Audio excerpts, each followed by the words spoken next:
How's everybody's weekend going? Today is Mother's Day, and Dar's going to play in a poker tournament, so that gives me a couple hours to fool around. Why do I got wood hanging out the Jeep? Well, I'm going to make the brewing bench today. It's not going to be anything really fancy, but just basically I want to make it counter height. It's going to be 4 feet wide and about 27.5 inches deep. I just need a place where I can put my carboys, my fermenters, if I want a bottle, or if I've got to put my mash tun on it, you know, if I'm doing the all grain brewing down in the laundry room or the brewery. So anywho, what I've got here is 10 2x3x8s and a 4x4 sheet of 3/4 inch plywood. Now, I just sketch. I do my little design. I actually started the table out at to be 6 feet long, or maybe 5 feet long, but I think 4 feet for my purpose is going to be enough. The idea, I'm also going to have 3 shelves and 4 rows or 4 columns of them, so that I can slide my racks of beer in. I suppose I should hold this up so you can see it. Anyways, not everything is going to be made out of 2x3. So I'm not the greatest craftsman in the world, but I build things to last and to be sturdy. So let's move the camera. I'm going to start getting some of this wood cut. I mean, your general cuts are basic. I don't think we need to go over that, but I will show you how I'm going to make some of these 2x3s into something a little smaller. So anyways, I'm rambling on. Let's get some work done. Okay, so I'll show you a little trick here. Trying to hold my camera and do this. You can see I've got my 2x3 angled up here to 45, and this particular piece is 24 inches long, which is my line here, and then I just drew a 45-degree angle line so I can match this up with the blade, and let me show you. Well, actually I'll semi-explain it. You want the blade just on this side of your line, because this is what we're keeping, and this little triangle here is crap. So we want to line up our blade so that it's just on the outside of this line. Okay, so this is one of my legs. Okay, it's cut at 38 inches long, and you'll see that I have this marked. I actually want to cut out this notch here, because on the cross member on the top, I need a way to secure it, so I'm going to notch it as well in like a T-shaped or L-shaped, so that it's half and half. Now you notice I didn't cut all the way, okay, because with the table saw, if you cut right up to the line, you'll actually cut most of this piece off. So I'm going to put up my fence, and we're going to cut this out. This is 1 1/4 inches. And then we'll finish up the rest of this with a handsaw. So let's get cutting. Alright, so let's do a little recap here. Okay, I've made my 2x3 across here, and on my edges I've cut all my legs. It's these 2x3s that I had to notch. Now these I was going to use 2x2 for holding all my shelves. So what I'm going to use is a 2x3, and I'm going to cut it in half, and I've got the blade set for exactly 1 1/4 inches. So we're going to rip that along the fence, and I'll show you how.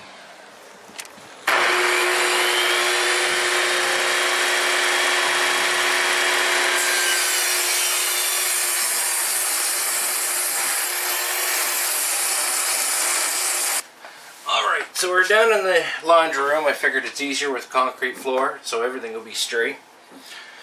Now, what I've got done is I'm going to push this board against the wall because this is solid.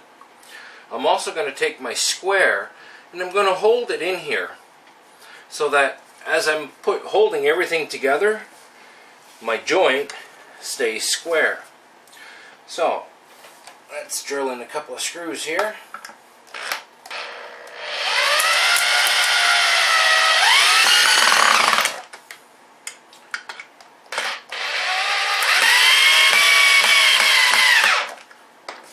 Alright, Looking at the square, it's still square. It does look like it's got a bit of a groove here, but we can tighten this all up. So I'm going to get the rest of the frame for the top of the table done, and then we'll come back.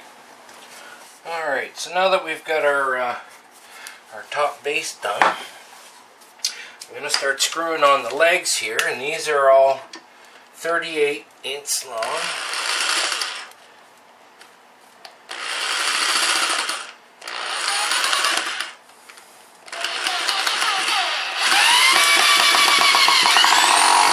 Alright, so I have the legs all secured. I have the frame all plumb. So the next thing we're going to do, get my camera moved over here, is we're going to get our center supports on. And I am hot as anything, but anyways. Alright, so these are the ones that we notched, because I need to put a cross beam across here, so I notched it so that it would go down. And I wanted each shelf to be 13 inches wide, so going from the inside of this leg to here is 13 inches. So, get this screwed in here.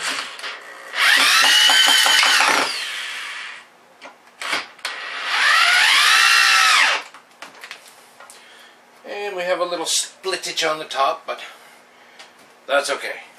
Now I got to get the other one in, and we're going to measure across here to see how long this cross member needs to be. And we'll be back.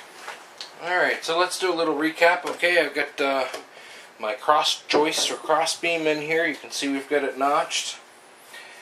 It's not the most perfect job, but it's good and strong. So, I got the other one in. The next thing I need to do is we're going to put some pieces across the back for the shelves. That will help put my back legs exactly where they need to be, and then I have other 2x3s that I'm putting down here on the sides to also help hold the shelf. But we'll get back to that. I'm not even sure what time it is. I think it's probably around 7:30. So I'm calling it quits for the night so that I can spend some time with Dar, and I'll be back at this tomorrow morning. So see you then. Alright, so on for the next step. Okay, I've got a 4x4 foot sheet of plywood here, sanded one side. It's 3/4 inch. Now I need to make the backsplash, or the back stop, I guess you will. I also need some strips that I pointed out in the last clip there to hold the racks from, or stop the racks from going all the way through. Then I need my tabletop. Now, I'm by myself. All I have is my table saw. It's kind of awkward, you know, big sheet like this. But here's what we're going to do. The widest cut that I can make first is going to be my 6-inch backstop. So I've got this spaced 6 inches.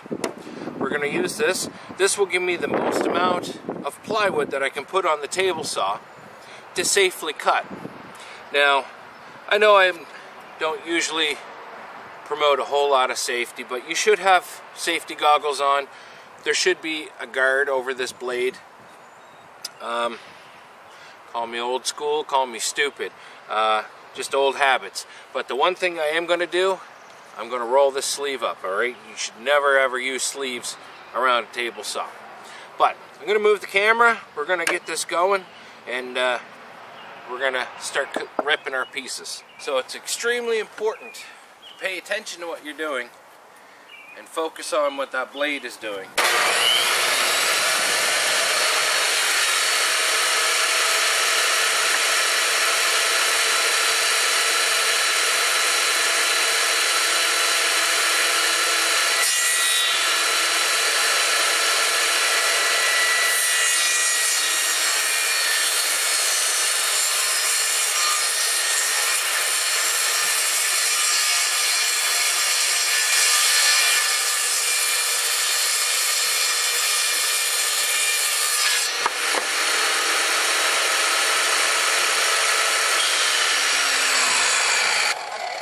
Alright, and there we have it.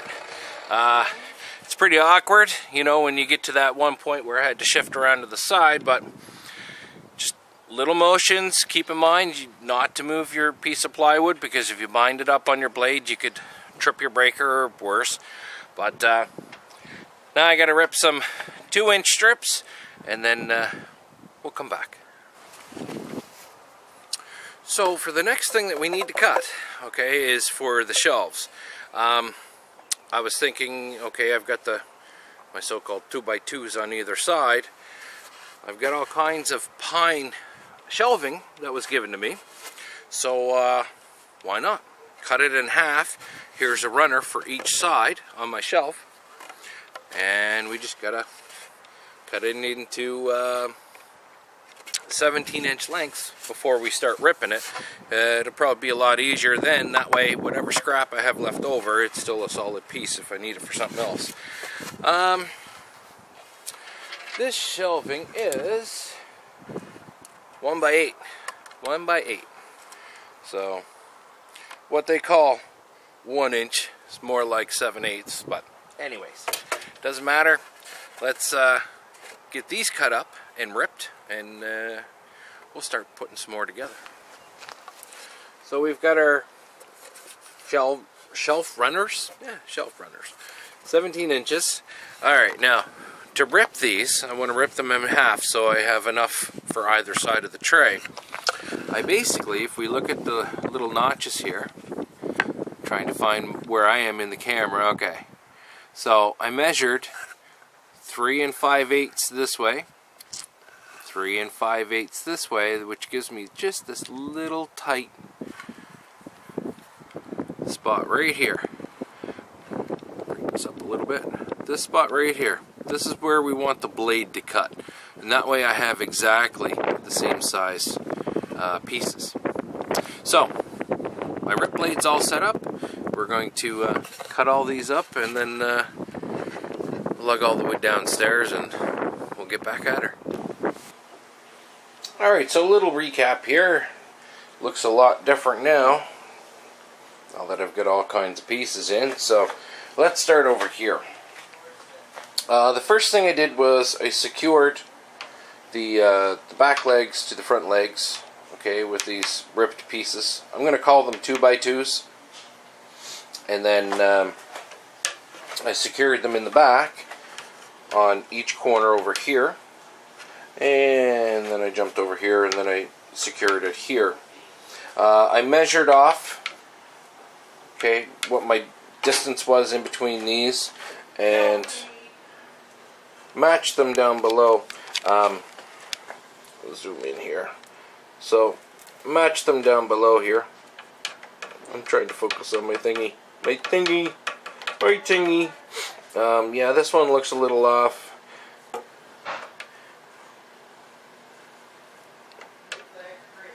So we lined them up here. Alright. And these are almost 16-inch centered, actually. Funny enough. And then I did the exact same.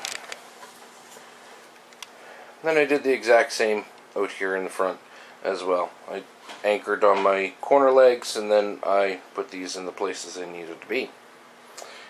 Alrighty, so this is basically where our shelves are going to go. We're going to pre-drill holes in here for our sliders or runners, and we also need to cut a 2-inch wide strip of plywood that we're going to mount up here, so that this will be a backstop for when we slide our trays in. They only go in so far. Alright, so let's get outside and we'll cut up the rest of the wood, and we'll start putting this bad boy together. So we've got our backstops in here. Alright, and you can see they're all down over that side. Next thing we're going to do is we're going to put on our shelves. Now these are the pine boards that I cut, and we're just going to put them in place like so. Nope, so that it's flush. Anyways, you'll get the idea. But so that it's flush on the top and in the back, and there's probably only about a 3-inch gap in between, so that'll definitely support the weight. So we'll get all these shelves in and we'll come back. So we're on to the shelves now. I just put in 2 on the bottom here just to see how this is going to work.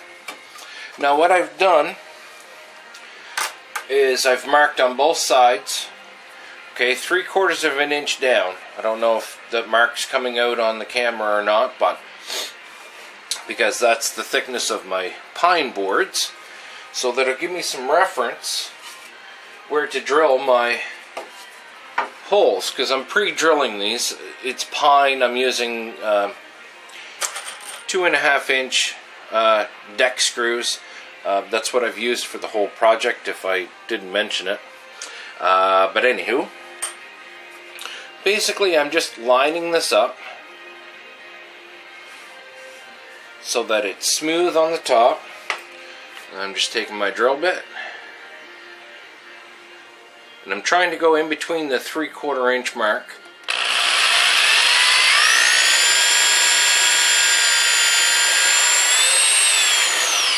Gently drilling in.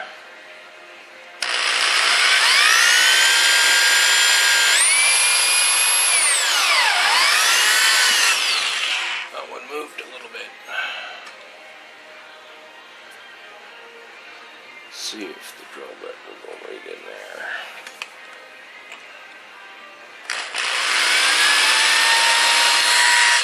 Alright, so it's in the right spot.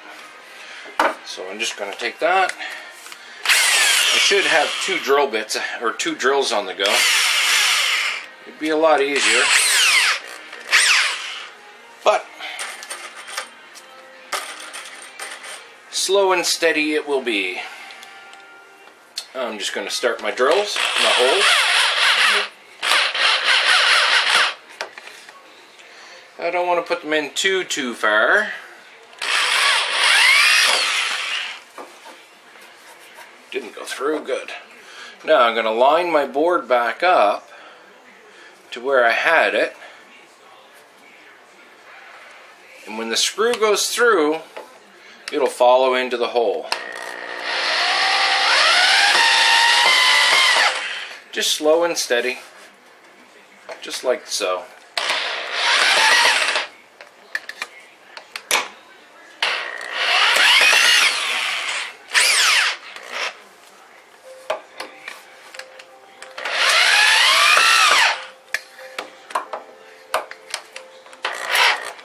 And just tighten it up, and there we go. Now we just gotta secure the other side, but slow and steady process putting all these in. We'll come back after. Alright, there we go. The shelves are done. Now just to put the top on. Alright, there we go. All done, complete. Yes, just that little edge sticking up, just as a little bump to remind me in case I need to hang something over the edge, but there we go. All done. I may add shelves on the bottom. I wanted the extra space for the big brown flip-top bottles that I have, but we'll see. Thanks for watching, everybody. Hopefully you found this semi-interesting. But just again to mention, there's a lot of safety concerns, you know, that we should have when we're working with power tools and what have you. I know I'm not the shining example of safety, and I should really change those habits. But you should always follow the manufacturer's safety recommendations whenever you're using tools. But, anywho, I guess my little brewing area is turning into a bit of a series because I have my electric kegel. I now have my brewing bench. Let me give you a little sneak peek.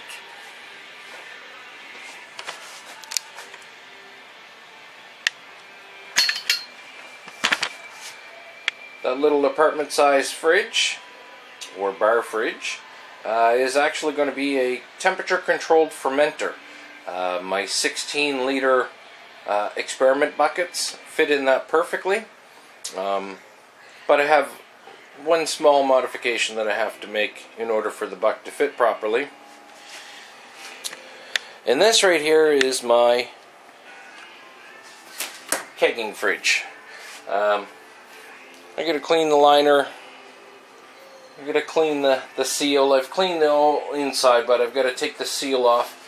I need to cut this plastic off, but that'll be for another video. There, we'll have a little look with the bottles. That was my plan. And if you're wondering why I have clear bottles, they're for my wine coolers. I would never use those for beer. So again, thanks for watching, everybody, and we'll see you next time.